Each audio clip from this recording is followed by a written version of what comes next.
Dobre, ok, čau ľudia. Padá mobil. Dobre, ideme.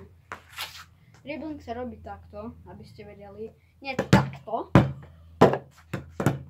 ale takto s prstami.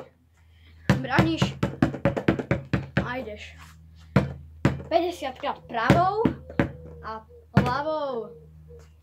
Potom crossovery, nejaké crossovery sa robia, takže dribluješ, prehodíš, dribluješ, prehodíš.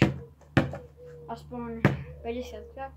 A pri tých crossoveroch nemusíš takto stať, ale môžeš sa nahnúť, nahnúť, nahnúť, nahnúť, nahnúť. Proste sa nahýnaš do strán.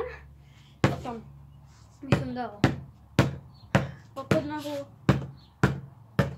nohu aspoň 20 krát. Teraz by som dal takto tu hop, hop. Videli ste hop, hop. Vezmem vám to zo zadu. Hop, hop. Hop, hop. Takto, že pod nohu ideš. Nohu musíš mať pevnú, nesmieš ju takto. Ale pod nohu musíš ísť takto nižší trošku dribbling, si to takto prehodiť. A ten zadný crossover, to proste musíš mať v rukách, že cítiš tú loptu. A potom ešte nejaké iné nauty by som dal. Iné nauty je, že ideš do tejto strany a zmeníš smer. Ideš do tejto strany a zmeníš smer. 50 krát by som mu veľmi sporúčal. A teraz. Toto prihrávka, akože. Doskočíš prihrávku.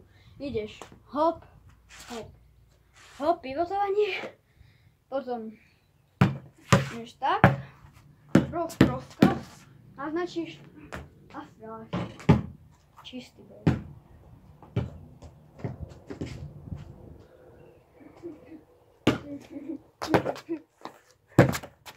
Ahoj.